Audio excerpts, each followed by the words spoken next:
All right, guys, welcome to the Coronavirus Business Chat. I've got some illustrious guests on the line with me. I'm your host, Schebesta. I'm the co-founder of Finder, and I'm keen to discuss what the coronavirus means to small business in Australia. Now, it's key we all share our insights and our perspectives to help each other right now. This is absolutely critical. Now, I want to introduce my guests. We've got some great guests. We've got the Honourable Andrew Bragg, who is the Senator for New South Wales, the Chair of the Senate Select Committee on Fintech and Regtech. Welcome, Andrew. G'day. Awesome. We've got Naomi Simson, who is the founder of Red Balloon. Hi. A big hi for Red Balloon. We've also got Taryn Williams, who is the founder of theright.fit.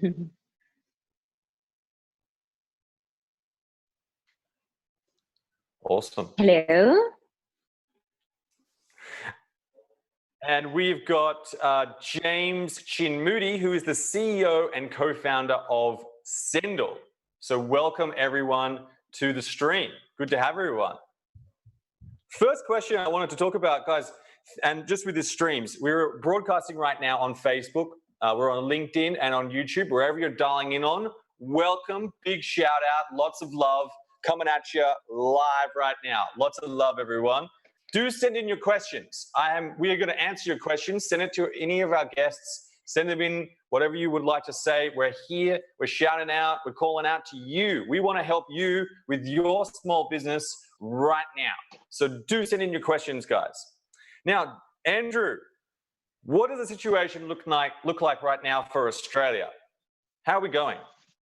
Well, I mean, this is a unique situation, as you know, because it's a health challenge, but it's also an economic challenge, and that's why we've passed significant stimulus measures this week in Canberra. And really, the whole idea of these measures is to try and keep society together as we get through this next 6 months. And so, obviously, there've been a range of measures which aren't particularly palatable, but they're necessary to try and protect the health of people that are vulnerable or elderly. I think it's a tough time. It's a unique time. It's really challenging, and obviously let's talk a little bit about that as well. Now I've got to ask Andrew. I'm gonna so everyone can feel send some love to you. Everyone out there shouting out, Andrew. You have been experiencing this coronavirus itself. What's it like? You're surviving this. Wow. You're doing. Tell us about it. Look, I think as a younger person who's moderately fit, it hasn't been too bad. But obviously, this is a virus which can be quite brutal with people that are suffering from lung problems in particular, or they're elderly. So, look, from my point of view, it's been a couple of weeks where it's felt like a bit of a flu on and off. But I think it's very important that people don't become into a sense of, or get into a sense of complacency about it, because as we've seen across the world, if it's mishandled and it gets into elderly communities, it can really do a lot of damage. It must be really tough, and we just want to shout out to you, Andrew, as well, because I know it mustn't be easy. And thank you so much for sharing that as well. It's very vulnerable of you. Naomi, want to talk about? Let's get into some of the small business stuff now as well. We've got some interesting trends happening right now in e-commerce. Can you tell us about what you're seeing? So Red Balloon represents 2,000 small businesses. We're a marketplace for activities, and some of these partners I've worked with for 2,000 years. It's 20 years, feels like 2,000. But so what we're seeing is there is a massive shift. Obviously, when people physically can't get out of their homes, it is going to drive growth into certain sectors. Unfortunately, it's very divisive in the sense of those that are in the services industry in any way, and that is have human interaction, their businesses are devastated. And the government has come out strongly, and I suspect that they will come out with more because, as Senator Andrews said, is that we know that this isn't a moment in time. We are living in a time in history that 100 years from now, people will look back and go, oh my goodness. However, we need to navigate through what is very unknown and uncharted waters. So when I look at business continuity, or I look at the changes that we need to make, the challenge that every business owner is facing is how long? I would have a very different strategy if I thought it was 2 weeks as opposed to 6 months. And there is no one that can answer that question. I'm not seeking it from government or health authorities, because they are doing the best they can with the information that comes to hand as it comes. So yes, there will be winners and there will be losers, but actually we are one country. We are all Australians, and we need to support each other. And so whilst I see some businesses growing and in boom, including this Zoom, which we're on right now, really we must support our local businesses. We must support, and as soon as we can get out, is really to help them. That, I think of the livelihoods, their whole life's work right now, and the fear and anxiety for business owners and small business owners is tremendous. And every day I'm taking calls from our suppliers saying, please, we're still in operation. We can isolate, we can do all of those things. And we are very much looking forward to Australians coming back out. That's really tough times. And I think it's great you're supporting the small business as well. James, we've got you obviously run a delivery business right now. Tell us about what are you sort of seeing? What's unusual?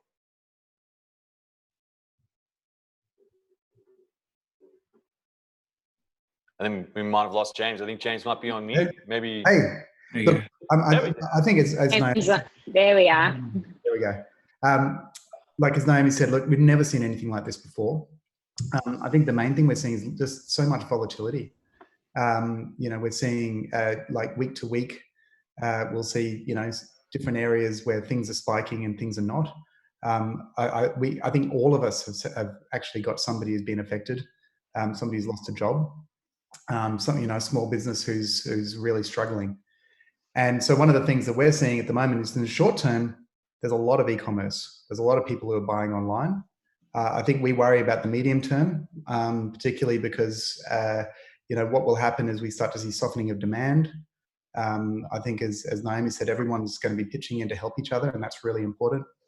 But at the moment, one of the biggest trends we're seeing is that a lot of businesses are starting to really think hard about their business models. And one of the things they're doing is they're trying to turn online as a result.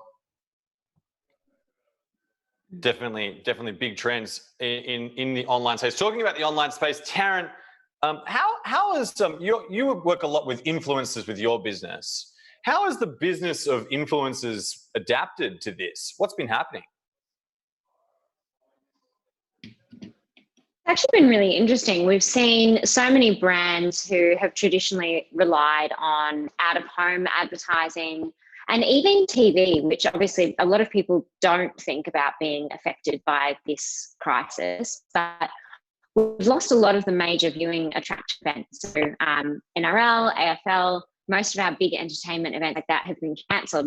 Obviously, with that, we've seen a lot of brands over the last sort of 7 to 10 days, really trying to pivot their strategies and move to an online pure play strategy, which I think is obviously great if they are nimble enough to be able to do that. I think what is really, really important is brands being able to couple a social and influencer online strategy with really true brand sincerity, because I think, as you've all sort of touched on, it's a really sensitive time for consumers.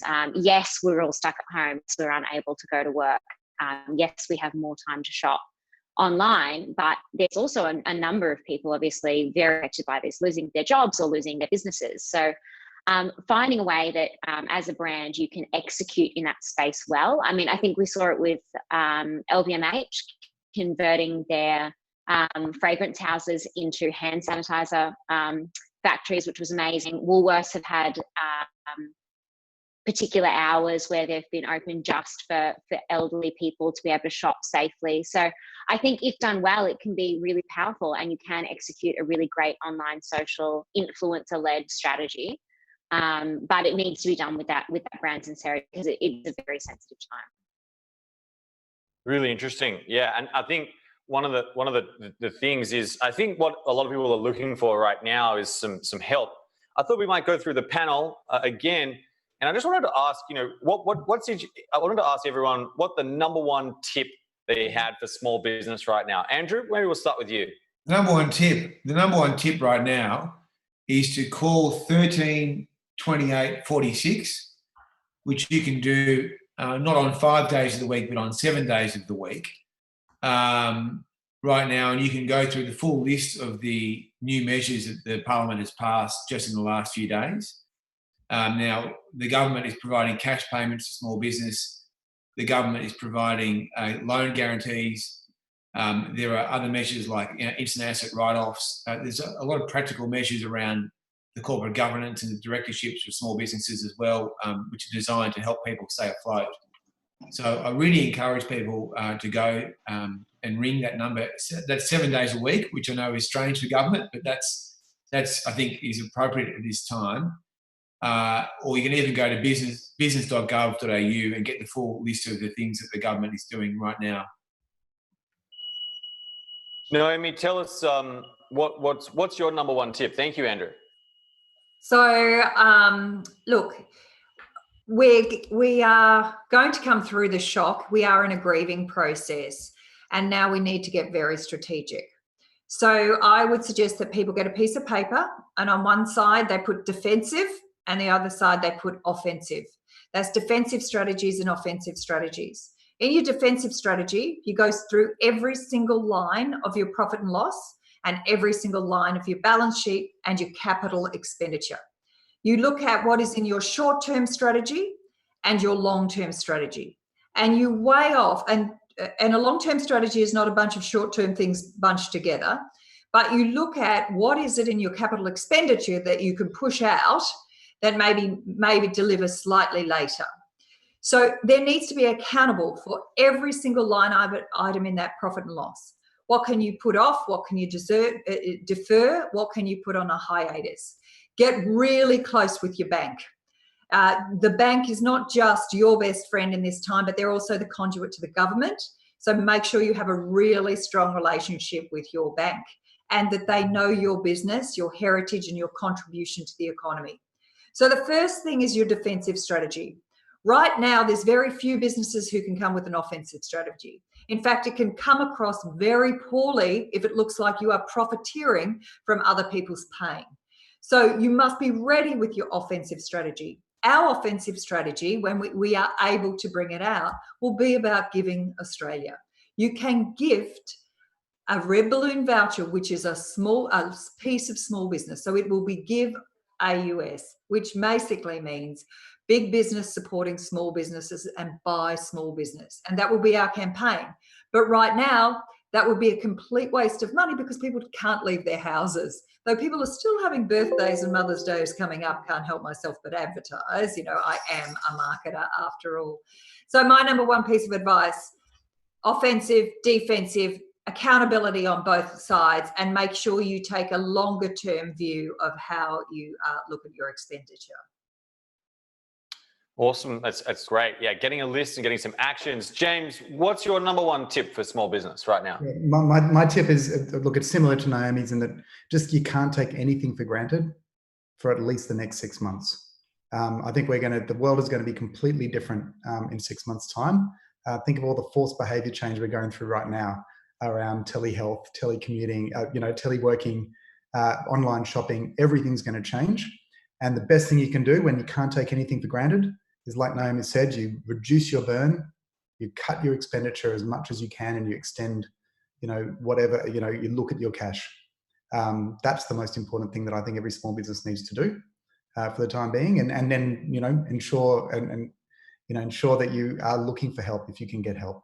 So James, to that point, I think people need to be very clear about the line between self-help and self-harm.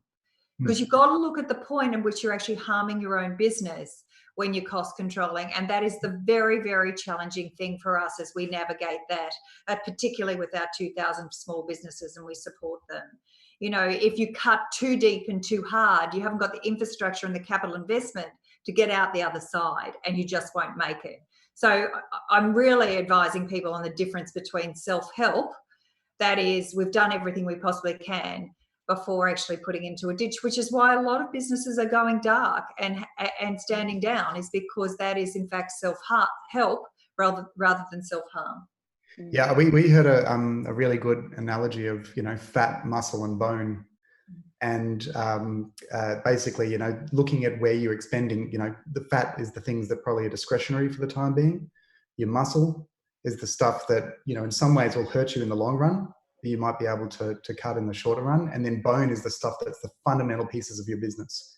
And so every business needs to try to work out what is all those three and where they need to do it in terms to extend their runway. Because I completely agree. You know, the main thing to do, this will end, this will pass. But the main thing to do is make sure you get through this period. And also to maintain as many jobs as we possibly can. And I guess that's one of my questions for Senator Bragg. We've seen in the UK underwriting jobs to 80% because right now it is about keeping people in employment, because if we haven't got people with jobs, we'll also get no demand on the other side. As Henry Ford once said, my cars have to be affordable enough that my employees can afford to buy them. So I guess that's one of the things that we are seeking, is really how we're supporting employers with employees. We have 100 employees or so in our direct employment, but we're accountable for 50,000 employees around the country. And I want a clear message to be able to go to my community about how we can support that employment. And remembering that our community is into all of the regional areas that have also been hit by bushfires and had a summer from hell when it comes from tourism. So, you know, we've tripled down in our area, and if we can just give them something to say, hang on to your people, keep them off the dole queue, which is a term that, you know, maybe nobody else on this panel is even remember. Well, I mean, I think it's been the most extraordinary week, certainly in my lifetime. And who would have thought that, you know, a few weeks ago that you'd see these lines at Centrelink. And that's the human cost of this health and economic crisis. I think to your question, Naomi, you know, the PM and the Treasurer have been very clear that we will do whatever it takes to get to the other side, which is why we've already announced 2 packages. And I think that there could well be more. I guess the immediate focus was trying to shore up small business, because that is the most vulnerable, as we know, and effectively trying to financially support businesses to keep their staff. And there may well be more that we need to do there. Yeah, it's, you know, what's great is if we can have a moratorium come out on leasing costs for our tourism suppliers, but the biggest cost for all of our tourism partners place. The number one thing for us, though, is about supporting jobs in tourism, because, you know, if we haven't got on the shelf, we can't sell it. And, you know, to see Sydney Bridge climb go dark this week is just, you know, tragic for us, but and all concerned. So, if I can make a plea, it's all about jobs for Australia. What excites me is the fact that we will be buying local. We will be supporting our local communities. There will be a buy Australian. I think manufacturing will come back to Australia because we need to. And I'm all for buying 4 Pillars hand wash. I mean, I think all of these people, as they flipping their businesses, need to make sure they brand it. I'd much rather use a 4 Pillars hand sanitizer than an import. So I do think we're going to have a resurgence, not just of nationalism, but also in terms of Buy Australia. I think it will provide a lot of stimulus in areas that we have not seen growth for a long time. But as I've said, if we don't have the support of government to support our workforces even more than we are now, then we won't have the wealth to be able to buy our own products and services as we come out the other side. Stop. Guys, we also, we've got a whole series of guides that we have produced on Finder for preparing your small business. We've got one on the best video conferencing software as well. And it seems right now we are having some real challenges with our stream. There's just so many people coming in and watching it all at the same time. We apologize for that, but we're trying to work through that and do our absolute best. Again, this will be recorded and you can watch it later. So please bear with us. But yeah, I think coming back to the top, you know, we've got another level coming potentially, Andrew, with the government, which is stage 3 restrictions. Tell us about what you think that means for business in Australia. Well, I mean, stage 2 was only announced a couple of days ago, and those are very significant restrictions. And look, I mean, I'm not in the executive, so I'm not privy to all the sensitive discussions that would be taking place in the National Cabinet, which I think, by the way, has been an innovation that has worked very well for Australia, that the PM has set up, which enables the whole country to move together, which recognises that Australia is a federation, and you know we all need to sort of work together much more. Look, I mean, my hope would be the stage 2 restrictions would work sufficiently to the point that there is no need for any further restrictions. But this is really up to the people of Australia now, and that's why when you see the Prime Minister and the Chief Medical Officer and the Health Minister on our screens every day, they keep on saying, well, you know, practice your social distancing, wash your hands. Those are the things that if people do that well, then we won't need to have any further stages, I would think. We've got a question from Betty on Facebook. She asks, how do you handle your well-being as leaders during this time?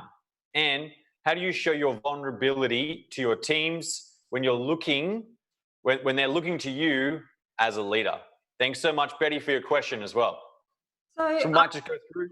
I'm happy to jump in there because we are working very hard. All of our team are working from home, and we brought them all together and we shared both our defense and our offense strategy, and they know exactly what David, my business partner, and I are doing, and we're also doing personally. But one of the things that is the most important for us is people's emotional resilience. And we're really working hard to help people. So if we go to level 3, then isolation becomes even more. And we have many of our employees who live at home, live alone. And so therefore isolation is a real issue for people. And so there's 3 elements of emotional resilience, and we as a leadership team have taken this on through our heads of and into the organisation. The first thing people must understand as leaders is, are my people safe? And that's not just physically safe, that they're at home and washing their hands, but they're emotionally safe, mentally safe, and they don't feel isolated. And then thirdly is obviously financially safe. So the first part of emotional resilience is understanding safety for your people as their leader. The second thing is about, do I belong? And creating belonging is a very important part of emotional resilience. And as I said, we will see a rise in nationalism because people want to belong to a community and to something bigger than themselves. And this is very important for businesses. Do I belong here? Do people care? Do they check in with me? And the third thing is, does my work matter? You know, if you're toiling away by yourself at home and nobody notices that you did anything or that you achieved something, it's very hard to high five by yourself. So that's obviously why we use our recognition platform. It's why Ready is so amazing, because you can acknowledge people, see people, and then you can socialize that acknowledgement.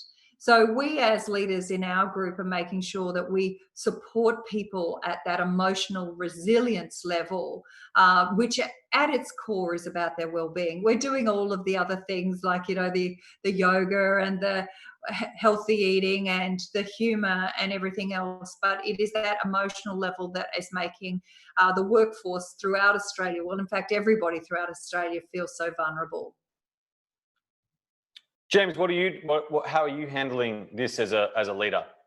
I think transparency is one of the most important things in a period like this, particularly when there's so much volatility.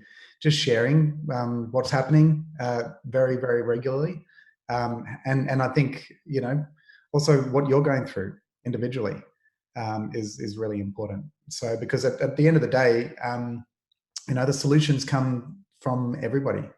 Like the whole team has to come together in order to do this. So the only way you can do this is transparency. I think it's also really important, it's in times of crisis when we get really tested, what are our values?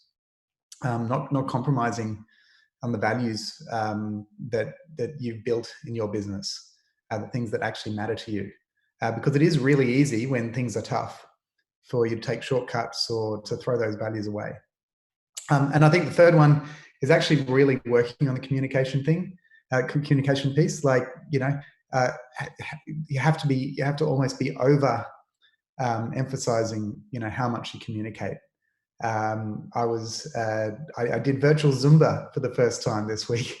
It wasn't quite communication, but it was like actually something we were doing as a team. Awesome. We had a wine night with our team on Friday afternoon last week, just to spend that time that we might have otherwise spent at the office just doing stuff. I think that, like, actually being, taking the time to say, we're going to schedule this and we're not going to talk about work. We're actually going to talk about anything for a while other than work, because you've got to keep up that communication. So transparency, values, and communication, I think, are the three things that you can really hold on to during this time. Taryn, how are you particularly, I know that, with that, showing that vulnerability and that connection with your team, how are you sort of managing that?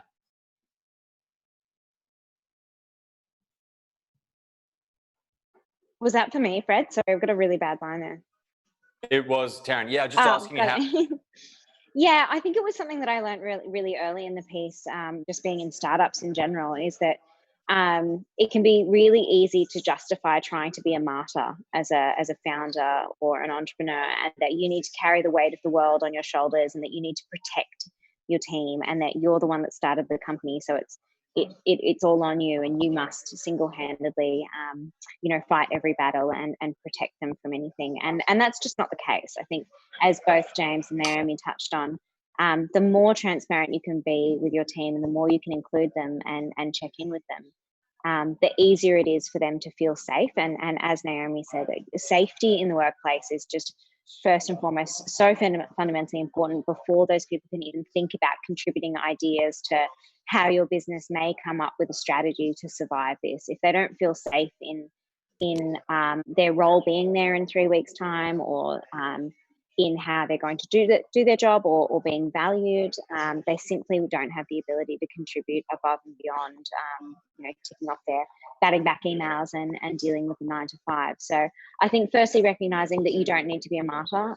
You don't need to have all the answers just because you're the founder or business owner. That it's okay to say to your team, I don't know right now, but I will find out and I will come back to you, especially in a situation like this, which is such a moving feast. And as Andrew touched on, there's new statements coming out every single day. It's impossible. There's 141 new pieces of legislation that have been released or something. Andrew, you can correct me if I'm wrong, but it's something frighteningly large like that. And so as a business owner, you can't possibly be across all of those. So it's okay to be transparent with your team and say, I don't know, and I will come back to you. But being transparent and being open and keeping those open lines of communication so people feel safe coming to you with their questions.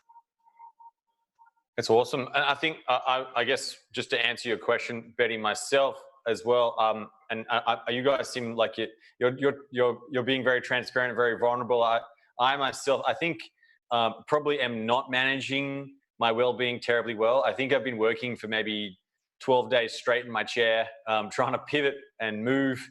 So that's incredible. That I love the Zumba idea. I don't know if anyone's got into this. There's this YouTube guy, and he does PE lessons live for 30 minutes, which is lots of fun. I've been trying that. And I guess in terms of vulnerability, I'm just here. I'm just trying to be open and zoomable continuously so everyone can see. But yeah, I guess it's showing that I've just been putting it all out there. We've got another question for Andrew. How are you? This is from Rick Klink. Thank you, Rick, for your question. Andrew, he asks, how are you feeling, Andrew, and how are you going with your recovery?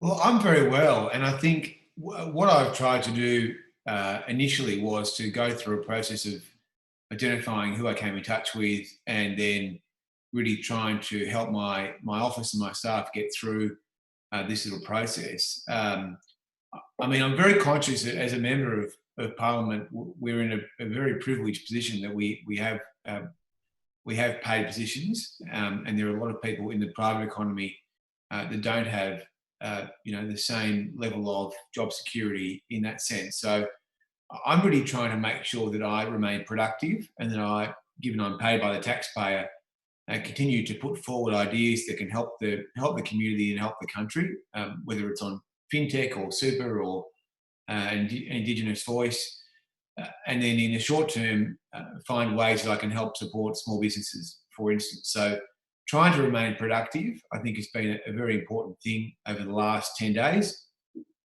So I've tried to focus on that rather than think too much about coronavirus, to be honest.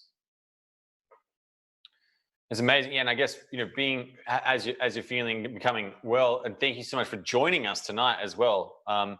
We've got another question. Sorry about the smoke alarm before.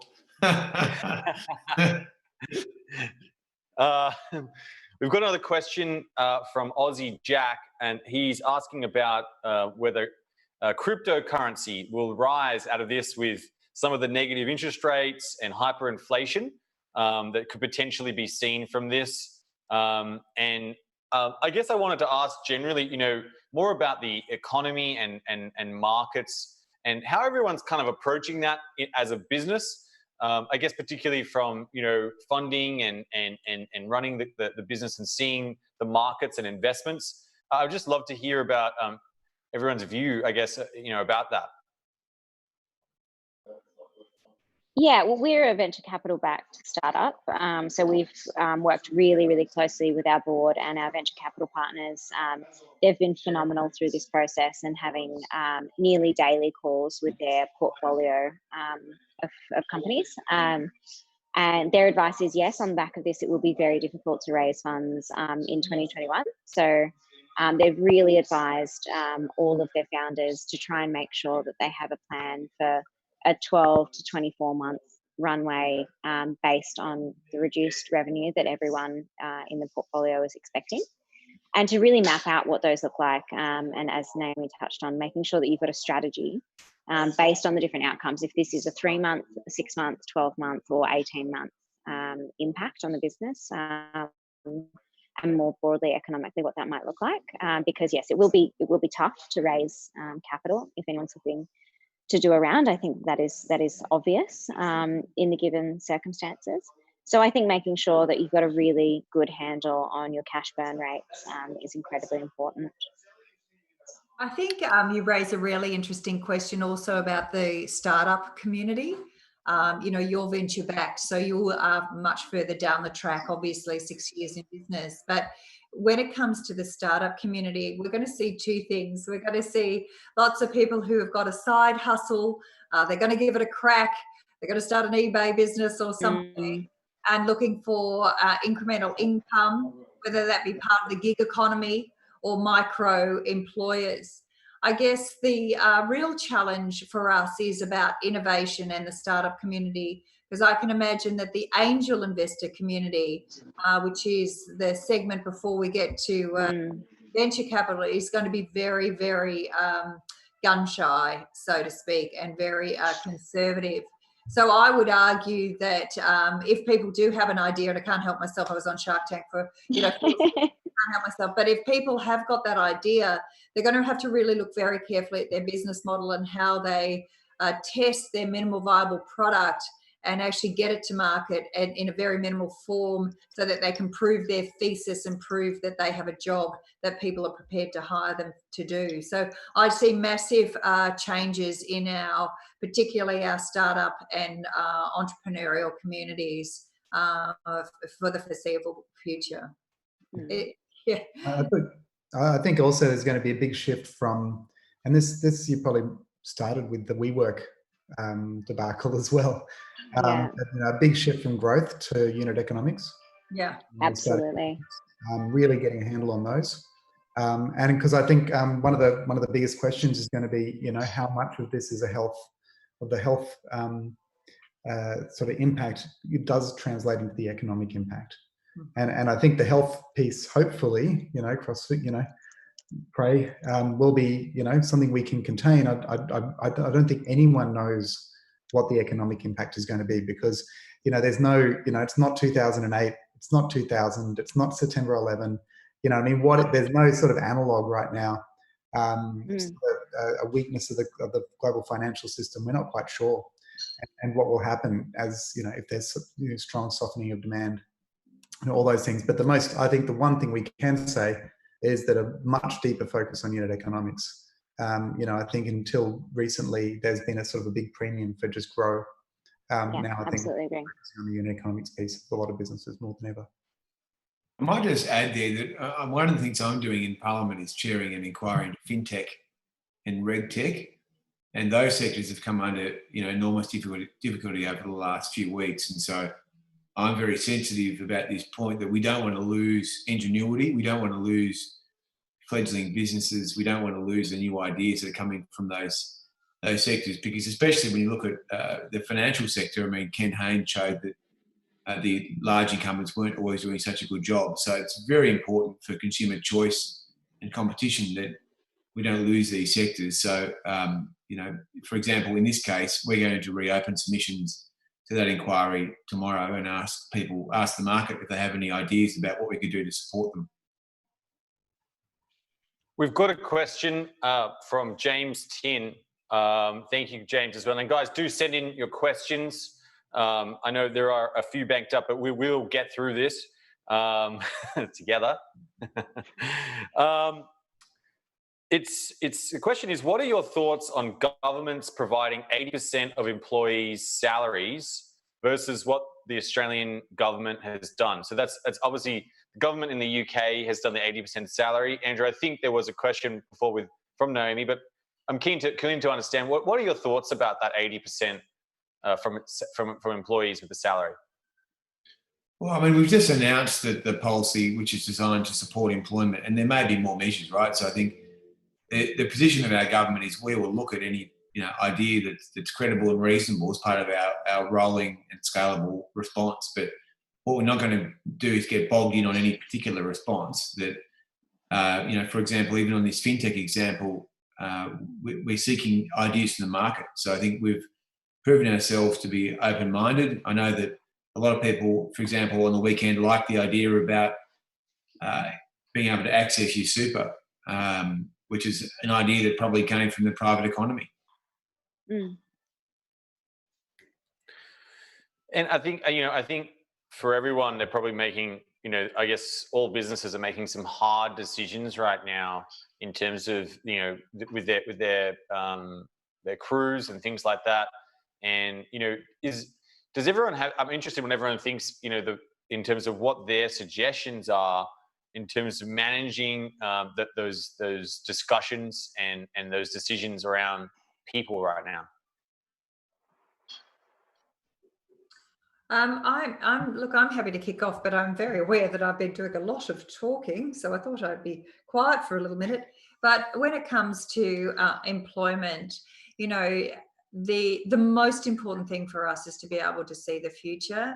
So when the government offers us write-offs and also, tax, you're assuming that we've made capital, we've actually spent the money. So what we're looking for right now is, payroll, not having to pay our payroll tax, and we can push. But remember, we're pushing it all down the road, and at some point, it's all going to catch up with us. And so we can't effectively push all of this responsibility into 2021, and then find actually we can't afford it. So this is the biggest issue that we have, is just understanding, okay, this is what we've got now. This is who we need to pay. This is our 2,000 suppliers. This is their 50,000 employees. Now, how do we afford when many of those suppliers have no income coming in because they cannot operate, like Ridge Climb? So then, and they've stood them down, but also standing people down, you can only stand them down for a certain amount of time. Like, you know, so I'm just so concerned that we're actually just pushing the issue down. And if we haven't got the funds, it's a tax break down the track doesn't actually work. It doesn't actually help us right now for many of those small businesses who have to make payroll next Thursday. Yeah, for me, the thing that, you know, I think that keeps me up awake at night is jobs, because a job is more than just income. A job is purpose. You know, a job is your role in society for some folk. A job is your connection, and you know, I think, you know, if anything, that's what we're trying to preserve. You know, for me, that's, you know, so public policy that's really centered around that. That's why small business is frankly so important, because small business is where, you know, so many parts of Australia get their income, get their purpose, have their job, have their connection. You know, and as you just said, Naomi, you know, it's part of the sector of the economy that's the most vulnerable as well, that might not have the runway to do things. So from, you know, I think at the heart of that question is, you know, are we doing enough? I'm not, you know, I hope we're going to do enough. We need to preserve every job we possibly can. That's I think is the sort of the very most important thing, because then we can hopefully bounce back much more quickly than if we don't.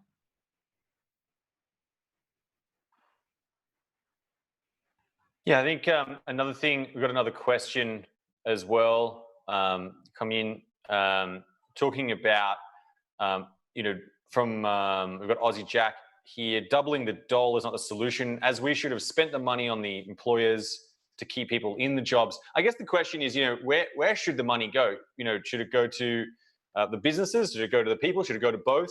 You know, what's sort of your view on that, Andrew? Well, we're doing that. And basically, there is a higher payment for people that are out of work.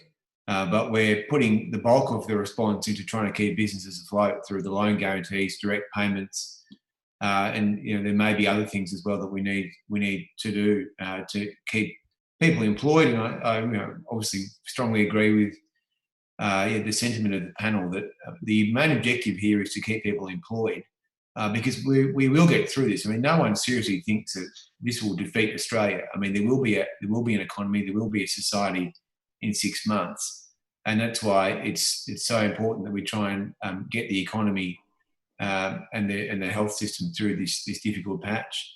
But I have to say, I mean, in terms of the stats on a global basis, I mean, we're not doing too badly. I mean, we've done a lot of tests. We have a relatively low transmission rate, and we have tragically had some deaths, but proportionally and comparatively lower than most jurisdictions that we would usually compare ourselves with. So so far we have been doing better than many other jurisdictions. And which we would argue we need to continue to do. Yeah. And luckily, you know, the borders are now closed. And we can protect our people, which is really, really important. But that doesn't really matter because the people are in fear. And when people are in fear, they don't spend because they don't know how long it's going to be. So every small business, doesn't matter whether they're the local retailer or whether they're a large corporation, is people are not spending money. And that's going to flow through to the economy, because until you can build confidence in the economy, then it won't flow through. Now, as we know, the New South Wales government, which is where we all reside, is supporting with payroll initiatives. So what I'm saying is maybe in the national conference, this is actually an issue for the premiers who take the payroll tax, and that they also know exactly what our payroll bill is, and they know exactly how many people we employ. And us as such, how is it that, and also the, when we pay people in the state, especially when there's lockdown, they're likely to spend it in the state. So maybe this is an issue for the premiers to bring up on how they can support the an 80% underwriting of our salary bills. We've got another question that's just come in, talking about if, this is from AK, if a nationwide lockdown occurs, what will this mean for businesses and employees? Like, we're at stage 2 now. If we move to a stage 3 where, it's really, really hardcore lockdown, how do you prepare for that? Have you got, James, do you have a plan for your business in terms of moving from, 2 to 3, given, you've got deliveries and obviously systems and things like that? How would you handle something like that? So I think the first thing is, we're a logistics company. We're a logistics company that's built 100% for the needs of small business. So and at the moment, logistics is deemed as an essential service, because really, when we start to think about, how we're going to actually do supply chains, how people are going to get fed, there still will be delivery, and I think that's going to continue. So one of the things we've been looking at is, really, more importantly, how do we support the small businesses that we are here to serve, and how are they preparing? I think if we go to full lockdown, we actually have a team in Seattle who are actually in lockdown right now. They've got the shelter in place sort of order, because Seattle's sort of like the coronavirus capital of America, and it's really hard. It's really hard. You can't, not being able to go outside, really doing the same thing. But again, the way you get through it is that it will pass. It will pass. And interestingly, you try to use the time for all the things we talked about before. How do you connect with your colleagues? How do you connect with your friends? How do you have a virtual play date for your kids? My son did a virtual book club with Harry Potter today. There's all these sort of strategies you start to dig into. I think, hopefully we don't have to get to that. If we do, then I think it's really important that everyone recognizes that we're doing it for the right reasons. We're doing it to protect people's lives. And also because if we can flatten the curve and we can get out of this, we can hopefully get out of this more quickly and we'll bounce back more strongly. And I guess, Taryn, influencers right now, we've heard particularly travel influencers, having a very tough time. How are you seeing them adapt to these kind of situations? What sort of creativity are you seeing? It's been really interesting. Obviously, a large component of our business is moving human beings in the same way that James moves a variety of products to small business. We send human beings to physical locations. And so if there is a stage 3 lockdown, that will obviously become really challenging. And I actually had a call yesterday with one of our larger clients who shoots a number of services, a number of high-end businesses like Myers and David Jones for both e-commerce and influencer strategies. And it's amazing how quickly the creative community has moved together to adapt and change to these current times. So we're now seeing brands using and utilizing influencers as content creators. So adapting in the times where they can't host their own photo shoots or have travel influencers travel to specific locations, they can provide their product to influencers to create content. And obviously they're incredibly skilled, like little mini media houses, so they can create, they can edit and provide content to brands throughout this full lockdown period. So we've seen a number of industries obviously heavily impacted, like you touched on.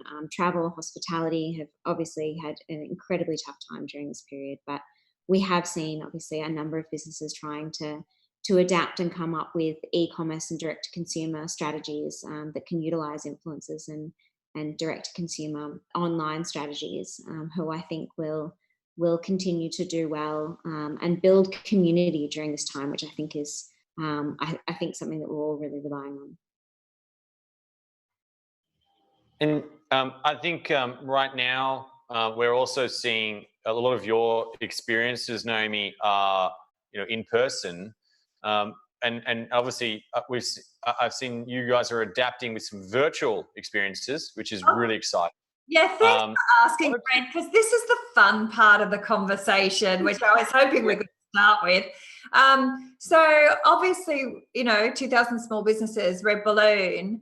But what we have come up with is a range of virtual experiences. So we're going, first of all, to our own suppliers, and then they're adapting and doing things that, you can't find on YouTube. They're very personal and using technology. So one of my favourites is cocktail making on Sydney Harbour, where Captain Stu takes out his wooden boat and then people dial in and he teaches them how to make cocktails. But he also has all of the stories and where the ghosts are hidden in Sydney Harbour. So he's quite the character. He also does a whiskey tasting, which is hilarious because, some of us at the office, or just not at the physical office, but in the team, we're going, oh, so Captain Stu goes out, talks about whiskey, gets tippily and shows off Sydney Harbour. So anyway, wonderful experience. Hula hoop, cooking classes. So we're working with our supply team to teach them how to use technology, get proper lighting, but also that they dial in and their unique experiences. They do have to represent the Red Balloon brand. It's not just, Commando Steve is doing, I don't know if it's got live yet, but he's going to be doing courses for us as well. So, it has to be something special, not something that is a 2-minute thing or that you could get on YouTube, and it has to represent the Red Balloon brand. So that's the first thing. The second thing is many of our experienced partners can actually deliver to the home. So I think of our lovely partner, Pilu, which is a restaurant. They do a 5-course degustation. He's worked out how we can have this 5-course degustation, give you the instructions, how you set it up, do everything, and he has that delivered to home. We also have other experiences going to home, such as olive oil tastings, whiskey tastings. I can't believe I'm talking about whiskey yet again. Maybe I need one. And we have cheese making at home. We have kombucha lessons and all of these things. So there's plenty of things to give for Mother's Day. Let me tell you, Mum's not going to miss out this year because of coronavirus. It's awesome. Now, I want to share a question. This is a tough one. It's from Michelle Bishop. Thank you, Michelle, for reaching out.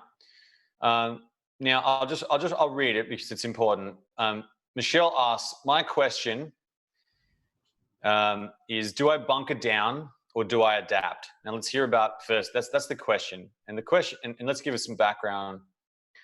So I'm a regional tourism business that has just been through fires and floods. And now I'm experiencing a non-essential travel ban and restaurant operations are limited. So firstly, I just want to shout out, Michelle, we're here. Lots of absolute love from all of the crew on this and all the find up to you. Thank you so much. You're battling it through. It's just the Aussie battler in you. We appreciate you so much. And we're here. And we're going to share, let's share our best ideas for Michelle. Post your link in the chat, Michelle. Do it for us. Tell us, what is Michelle's tourism? Tell us your business. Send us a link right now. Tell us what your business is, because I can imagine fires and floods and a virus. I'm not sure how much else one business can take, but I tell you, if you do, no matter what, you make it through this, you'll be one of the most resilient businesses that has ever existed in Australia. So just put in your link and let's have a shout out so everyone can see Michelle's business, because it is tough. And let's see what we can do. And let's go through. Michelle, have we got a URL? My team, can we send me? Fred, while you're waiting for that to come through, we had 247 of our experiences go through bushfire and flood. So when we have suppliers calling us from Kangaroo Island, desperately asking us to send them customers, or the whale watching boat down in Eden, and what we had done and we're just coming out of was, for instance, we bought that whale watching boat from Eden up to Sydney because there was no customers down there. And so we were promoting this whale watching boat out of Sydney from now until May, and they've all just absolutely tripled down. So what I'm saying is this woman is not alone, and we promised people in rural Australia that we would not forget them. We have put up on our Red Balloon page Support Our Community, which is the supply partners who are the hardest hit. So I'm not sure which is this woman's business, but we are happy to add her to our list if she has an experience that we can promote in her rural community. Because actually, you know, we have the marketing power, because Finder, as you know, is a partner of ours, as well as the AI tools that we use, Albert and so forth. But actually, the hardest thing for small business is they spend a fortune on Google and Facebook, and we call it the Google and Facebook tax, as it were. And right now we have to keep every dollar in Australia. We can't have those media dollars going offshore. So if I was to ask, you know, Senator Bragg for a voice in cabinet right now, it's about also the sheer cost to small business of these medias. And it's hit and miss for most small businesses because they don't have the skills. And I'm not saying that, you know, it's almost rocket science, these algorithms. Well, they are rocket science, quite frankly. So look, I don't know, Michelle, whether you sell experiences or sell products. If you sell products, reach out to us at Sendle as well, because we can definitely help you to set up your e-commerce business as well. I mean, this is the thing, like, you know, the whole world is changing. You know, we'll look back at this in, hopefully in 20 years' time and the total, you know, tragedy that's happening right now. But we'll see it as one of the biggest shifts, I think, to, you know, to e-commerce, to telehealth, to, you know, remote experiences. You know, and yeah, there's people there who, Michelle, I think, who will there to help you. And I think something that Naomi touched on there, which was really nice, is that you are not alone in this. And I think it's one of the, whilst it's a truly terrifying time for small business owners, you are not alone. And hopefully that's where we will see the government. And Andrew, this is now solely your responsibility, being on the panel today, to make sure that those business owners are not forgotten and that they're not left behind, and that there are policies and practical support in place quick for them. Because you're absolutely right, on the back of fires, floods, and now this, they really need tangible support, and they really need practical and as Naomi touched on earlier, not a rebate on their payroll tax that is going to come in 3 months or next quarter or next phase, but they need support now. I just wanted to shout out. So Michelle has messaged back. She's looking at listing on Red Balloon. There's a shout out to Andrew, who's already been an incredible help with Empty Esky. Andrew, can you tell us about Empty Esky?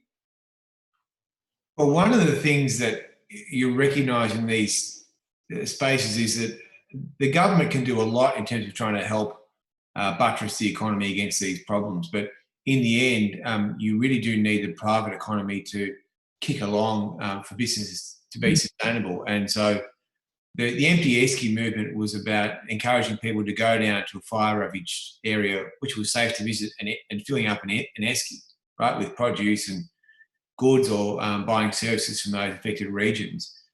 On a larger scale, that was, you know, the Business Council of Australia encouraging its members to move its management offsite or its big conference from, you know, the convention centre in Sydney to Batemans Bay.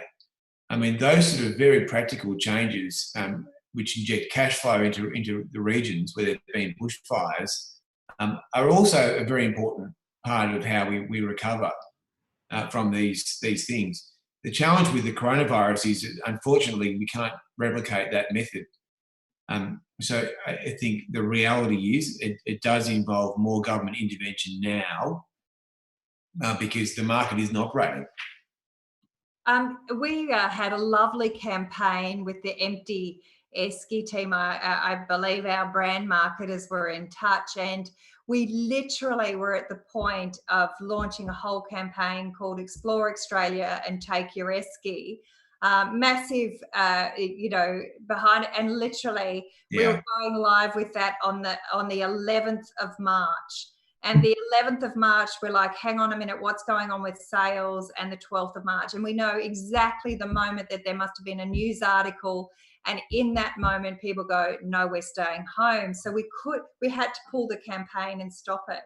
But I'm very keen to work with Tourism Australia and other government bodies to make sure that we reach all of the little guys, because we're the ones that represent the little guys. Not the big hotel groups and the big international chains. They have their own tourism bodies, but we represent those smaller companies, the micro businesses, the walking tours, the chocolate walking tour, one of my personal favorites. And so, and there's no way to get to them. So we are very keen to work with government to help get, so that we can bolster them up now, support them right now so that they are still there on the other side when we can run the Empty Esky campaign or Explore Australia or all of the other campaigns that we have in the hopper, just waiting to go. All right. Guys, we're going to have to wrap it up here, but I wanted to give a final shout out. We've just launched our new app, and what it does is you can connect up. I know everyone's, worried about money right now. If you need to save some money, this thing actually automatically compares all of your services. It's brand new. It came out just at the end of February. I know everyone's worried, but this thing will instantly tell you how to save some money right now. You connect up your bank account, connect up your mortgage, your credit card. Check it out, guys. It's brand new. You can click on the link. You can put it on your phone, Android, iOS, whatever it may be. Just wanted to shout that out because we're seeing a lot of people use it right now to save themselves some money because it's a tough time. I want to thank our guests, Andrew, Naomi from Red Balloon. We've got James from Sendle, Taryn from the Right Fit, and Andrew again. We just wanted to shout out lots of love to you, man, to recover. I know it's really tough right now. I can imagine in that experience, but thank you so much for joining us in such. I don't know how you pulled yourself to do this. Thank you everyone so much for watching, and guys, stay safe, and we'll see you guys right here.